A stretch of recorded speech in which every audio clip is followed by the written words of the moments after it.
오늘 본문은 마태복음 4장 1절에서 11절입니다. 아마도 이 세상에서 시험을 좋아하는 사람은 별로 없을 것입니다. 학교 다닐 때 시험 기간이 되면 학교가 빨리 끝나니까 좋았지만 그 결과를 생각하면 마음은 편치 않았던 기억이 있습니다. 왜냐하면 시험 결과가 나오면 각 과목마다 선생님들이 점수가 떨어진 아이들을 혼내주셨기 때문입니다. 그래서 어린 마음에 시험이 없는 세상에서 살았으면 좋겠다고 생각할 때도 있었습니다. 그런데 이 시험에는 두 종류가 있습니다. 먼저 중간고사, 기말고사와 같은 시험입니다. 이 시험을 치르는 목적은 그 사람이 알고 있는지 혹은 할 수 있는지를 알고자 함입니다. 확인하는 것입니다. 이것은 마치 하나님께서 아브라함에게 이삭을 바치라고 했던 시험과 같은 것입니다. 하나님은 이 시험을 통해 아브라함에게 믿음이 있는지 없는지를 우리들이 알 수 있도록 확인해 주신 것입니다. 다음은 유혹입니다. 이 시험을 치르는 목적은 그 사람을 넘어뜨리기 위한 것입니다. 이것은 사탄이 우리들에게 주는 시험입니다. 사탄은 하와를 선악과를 알게 하는 과일을 먹도록 유혹했습니다. 그 결과 하와로 하여금 죄를 범하게 했습니다. 이렇게 넘어지게 할 목적으로 하는 시험이 유혹입니다. 본문에 나오는 이야기도 시험에 관한 내용입니다. 그런데 위에서 말한 시험 중에 두 번째, 즉 유혹에 해당하는 시험입니다. 예수님께서도 사역을 시작하기 전에 광야에서 사단으로부터 시험을 받으셨습니다. 이 시간 예수님께서 받으신 세 가지 시험을 통해 각각 그 안에 담겨있는 의미를 살펴보겠습니다. 그리고 그 의미를 통해 교훈을 얻고자 합니다. 예수님께서 사단으로부터 시험 받으신 사건은 공관복음에 다 기록되어 있습니다. 그런데 공관복음에 다 같이 기록되었다고 해서 다 똑같은 분량으로 되어 있지는 않습니다. 마가복음에서는 이 사건을 아주 간단하게 기록하였습니다. 반면에 마태복음, 누가복음에서는 사단의 세 가지 시험의 내용을 자세히 기록하였습니다.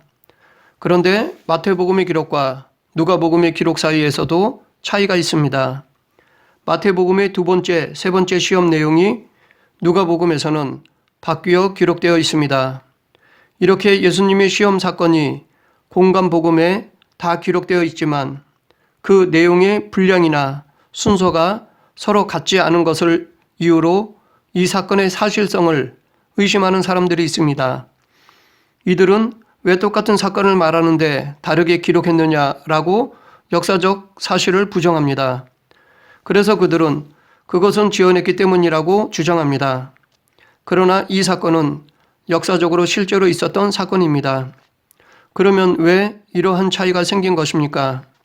먼저 마가의 짧은 기록에 대한 문제를 보면 광야에서 40일을 계시면서 사탄에게 시험을 받으시며 들짐승과 함께 계시니 천사들이 수종 들더라. 마가가 이렇게 한 절로 짧게 쓴 것은 이 사건을 상징적으로 기록하였기 때문입니다. 그의 기록을 세 부분으로 나누어 살펴볼 수 있습니다. 광야에서 40일을 계시면서 사탄에게 시험 받으시며 이는 40년 광야를 연상케 합니다. 즉 이스라엘 백성들이 40년 동안 광야에서 하나님을 믿고 의지하는 시험에 실패하였지만 예수님께서는 40일 동안 광야에서 하나님을 믿고 의지하는 시험에 성공하였다는 것을 상징적으로 말하고자 했던 것입니다. 또한 들짐승과 함께 계시니 이것은 에덴 동산을 연상케 합니다. 첫째 아담은 사단의 유혹에 넘어져 낙원을 잃었지만 둘째 아담인 예수님께서는 사단의 유혹을 이겨서 낙원을 회복하셨다는 것을 상징적으로 말하고자 했던 것입니다. 그리고 천사들이 수종 들더라. 이것은 죄로 인해 하나님과 인간의 관계가 단절되었지만 예수님께서는 하나님과 인간의 단절된 관계를 다시 올바른 관계로 회복시켰다는 것을 상징적으로 말하고자 했던 것입니다. 그러므로 비록 마가의 짧은 기록이라도 이 사건을 이해하는 데는 전혀 문제가 되지 않습니다. 다음으로 마태와 누가의 순서에 대한 문제를 보면 마태는 첫 번째는 광야에서 돌로 떡을 만들도록 한 시험, 두 번째는 예루살렘의 성전 꼭대기에서 뛰어내리도록 한 시험, 셋째는 높은 산에서 자기에게 절하여 세상의 나라들을 얻도록 한 시험 순으로 기록하였습니다. 반면에 누가는 마태가 기록한 두 번째 시험과 세 번째 시험을 바꿔서 기록하였습니다. 마태가 높은 산에서의 시험을 세 번째로 맨 뒤로 한 이유는 예수님은 사단에게 절하지 않고 하나님 말씀에 순종함으로 모든 통치의 왕권을 얻게 됨을 극적으로 나타내려 했기 때문입니다. 마태는 유대인들을 대상으로 마태복음을 기록했습니다. 그러다 보니 예수님의 왕의 이미지를 부각시키고자 하였던 것이었습니다. 반면에 누가가 성전 꼭대기에서의 시험을 맨 뒤로 한 이유는 예수님은 하나님을 신뢰함으로 하나님의 사랑을 확증하고자 했기 때문입니다. 누가는 헬라인을 대상으로 누가복음을 기록했습니다. 그러다 보니 예수님의 인간적인 이미지를 부각시키고자 하였던 것이었습니다. 참고로 마가는 로마인을 대상으로 마가복음을 기록했습니다. 그러다 보니 예수님의 종의 이미지를 부각시키고자 하였습니다. 요한은 모든 사람을 대상으로 요한복음을 기록했습니다. 그러다 보니 예수님의 하나님의 아들 되심, 즉 신적 이미지를 부각시키고자 하였습니다. 그러므로 마태복음과 누가복음의 차이점은 이 사건을 이해하는데 전혀 문제가 되지 않습니다. 강조점이 다를 뿐 세 가지 시험은 역사적 사실임은 변치 않습니다. 다음은 예수님께서 시험 받으신 장소에 대해 살펴보겠습니다. 1절, 2절입니다. 그때 예수께서 성령에게 이끌려 마귀에게 시험을 받으러 광야로 가서 40일을 밤낮으로 금식하신 후에 줄이신지라. 예수님께서 시험 받은 장소는 광야였습니다. 예수님께서 시험 받은 광야를 구약에서는 다양하게 말하고 있습니다. 이사야서 34장 14절에서는 광야를 맹수들의 거처로 말하고 있습니다. 들짐승이 이리와 만나며 숫점서가 그 동료를 부르며 올빼미가 거기에 살면서 쉬는 처소로 삼으며, 호세아서 2장 14, 15절에서는 광야를 하나님을 만날 수 있는 곳으로 말하고 있습니다. 그러므로 보라, 내가 그를 타일러 거친 들로 데리고 가서 말로 위로하고 거기서 비로소 그의 포도원을 그에게 주고 아골 골짜기로 소망의 문을 삼아 주리니 그가 거기서 응답하기를 어렸을 때와 애굽 땅에서 올라오던 날과 같이 하리라. 이사야서 40장 3절에서는 광야를 종말에 메시아가 오는 곳으로 말하고 있습니다. 외치는 자의 소리여 이르되 너희는 광야에서 여호와의 길을 예비하라. 사막에서 우리 하나님의 대로를 평탄케 하라.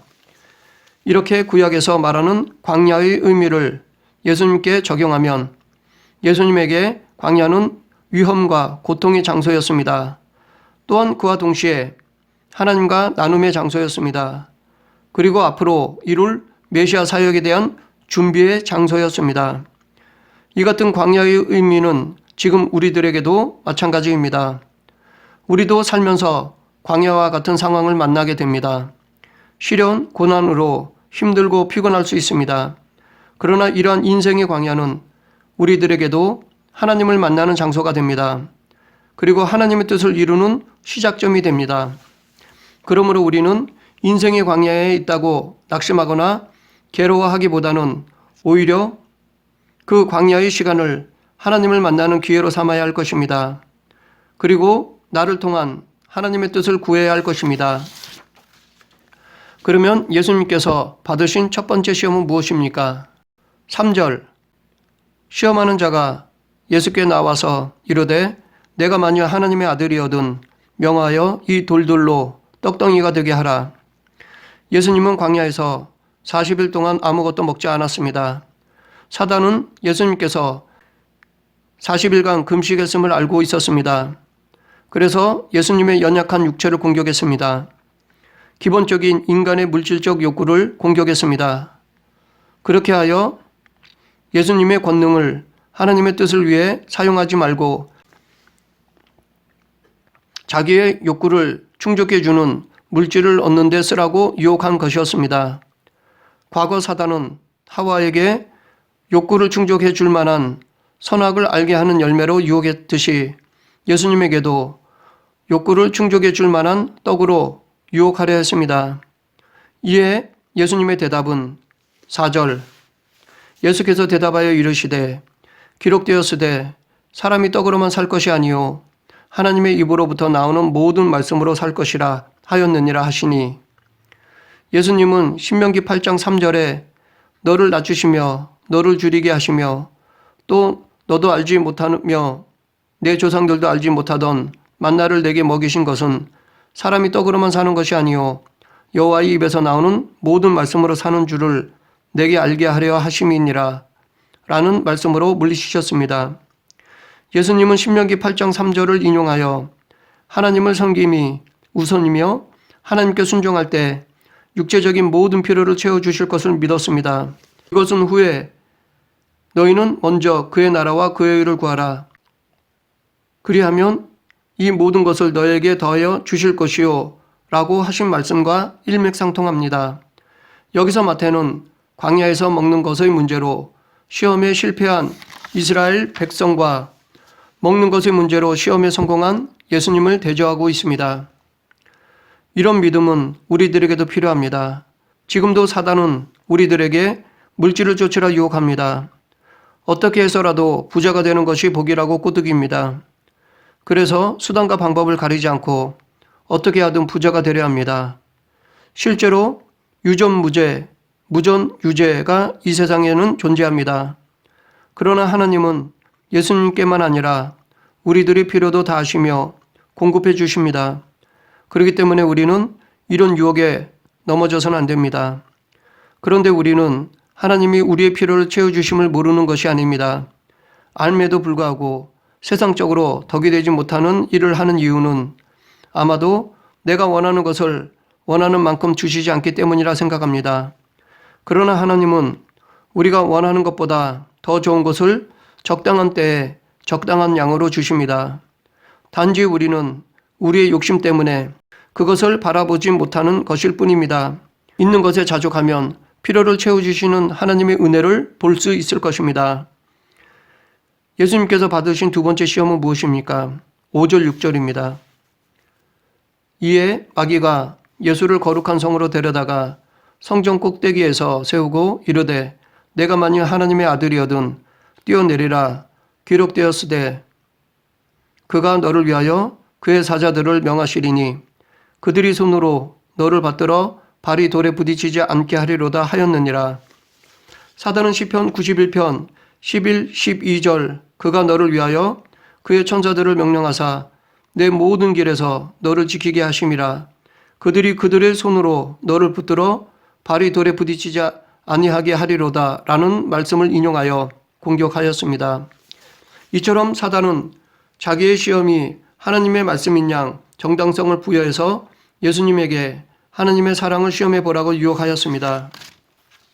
이에 대한 예수님의 대답은 7절 예수께서 이르시되 또 기록되었으되 주 너의 하나님을 시험하지 말라 하였느니라 하시니 예수님은 신명기 6장 16절 너희가 마사에서 시험한 것 같이 너희의 하나님 여호와를 시험하지 말고 라는 말씀으로 물리치셨습니다. 예수님은 신명기 6장 16절을 인용하여 하나님의 사랑과 신실하심을 온전히 신뢰했습니다. 하나님은 시험할 필요가 없으신 분, 언제나 변치 않는 분이심을 믿었습니다. 여기서 마태는 광야에서 하나님을 신뢰하지 못한 이스라엘 백성들과 하나님을 온전히 신뢰한 예수님을 대조하고 있습니다. 또 이것을 다른 의미로 볼 수도 있습니다. 즉 마귀는 예수님이 하나님의 아들임을 과신하여 성전 꼭대기에서 뛰어내리는 무모한 짓을 하도록 충동질한 것입니다. 예수님으로 하여금 하나님의 아들임을 자랑하라고 부추겼던 것입니다. 우리도 이런 유혹을 뿌리칠 수 있는 믿음이 필요합니다. 지금도 사단은 우리들에게 인기를 쫓으라고 부추깁니다. 자기를 높이고 자랑하라고 유혹합니다. 그래서 어떻게든 자기를 드러내는 것이라면 길을 쓰도록 합니다. 그러나 하나님은 이런 자들을 인정해 주시지 않습니다. 하나님은 당신의 뜻에 합당한 자를 높여주십니다. 당신에게 충성하는 자를 높여주십니다. 그리고 하나님께서 높여주시면 겸손해져야 합니다. 높아졌다고 교만해져서는 안 됩니다. 그것이 바로 사단이 노리는 것입니다. 예수님이 받으신 세 번째 시험은 무엇입니까? 8절 9절 마귀가 그를 데리고 지극히 높은 산으로 가서 천하만국과 그 영광을 보여 이르되 만일 내게 엎드려 경배하면 이 모든 것을 내게 주리라. 사단은 예수님을 온 세상의 통치자가 되게 하겠다고 유혹하였습니다. 과거에 사단은 하와를 속여 아담에게 죄를 짓게 하고 그에게 있던 통치권을 빼앗았습니다. 그리고 세상의 통치자가 되었습니다. 지금 예수님은 십자가의 고난과 죽으심 그리고 부활을 통해 세상의 구원자, 통치자가 되시고자 이 땅에 오셨습니다. 그런 예수님께 사단은 고난과 죽음, 부활 없이 쉽게 세상의 주가 되게 해주겠다고 유혹한 것입니다. 이에 대한 예수님의 대답은 10절 이에 예수께서 말씀하시되 사탄아 물러가라 기록되었으되 주 너의 하나님께 경배하고 다만 그를 섬기라 하였느니라. 예수님은 신명기 6장 13절 내 하나님 여호와를 경외하며 그를 섬기며 그의 이름으로 맹세할 것이니라 라는 말씀으로 물리치셨습니다. 예수님께서는 신명기 6장 13절을 인용하여 우주의 진정한 통치자는 사단이 아니라 하나님이심을 밝히셨습니다. 예수님은 하나님만이 유일한 통치자이심을 믿었습니다. 여기서 마태는 사단에게 통치권을 빼앗긴 아담과 통치권을 빼앗은 예수님을 대조하고 있습니다. 또 이것을 다른 의미로 볼 수도 있습니다. 즉 사단은 당시 유대인들이 가지고 있었던 메시아 사상에 입각해서 세상적인 정치적 메시아가 되라고 충동질한 것입니다. 예수님에게 세상 권력을 쫓으라고 부추겼던 것입니다. 우리도 예수님과 같은 이런 믿음이 필요합니다. 이 세상이 힘 있는 자들에 의해 움직이는 것처럼 보입니다. 그래서 사람들은 세상의 힘을 얻기 위해 수고하고 노력합니다. 그러나 실상 이 세상은 하나님의 주권에 의해 움직입니다. 세상 힘의 원리로 움직이는 듯 하지만 정작 하나님의 뜻만 이루어집니다. 그러므로 우리는 하나님의 뜻을 먼저 구해야 합니다. 세상 권력은 결국에 가서 하나님 앞에서는 헛된 것이 되고 맙니다. 구원을 얻는데 전혀 힘을 발휘하지 못합니다. 말씀을 정리하겠습니다. 예수님께서 받으신 첫 번째 시험은 돌들로 떡덩이가 되게 하라는 것입니다. 이것은 성자로서의 권능을 하나님의 뜻이 아니라 물질적 욕구를 이루는 데 사용하라는 물질에 대한 유혹입니다. 예수님께서 받으신 두 번째 시험은 성전 꼭대기에서 뛰어내리라는 것입니다. 이것은 하나님께서 보호하시는지 안 하시는지를 시험해 보라는 유혹입니다. 또한 이것은 성자임을 과신하여 교만을 행하라는 명예에 대한 유혹입니다. 예수님께서 받으신 세 번째 시험은 내게 엎드려 경배하면 이 모든 것을 주리라는 것입니다. 이것은 고난과 십자가 없이 세상의 주인이 되라는 유혹입니다. 또한 이것은 세상의 정치적 메시아가 되라는 권력에 대한 유혹입니다.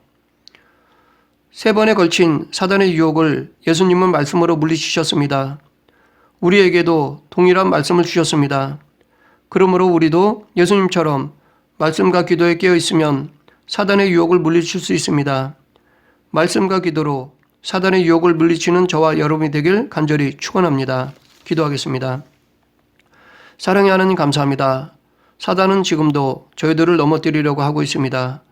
저희들도 예수님처럼 말씀과 기도에 깨어 있어서 유혹에 넘어가지 않게 하시고 승리하게 하여 주시옵소서. 예수님을 통해 영광 받으셨듯이 저희들을 통해 영광 받아 주시옵소서. 예수님 이름으로 기도드립니다. 아멘.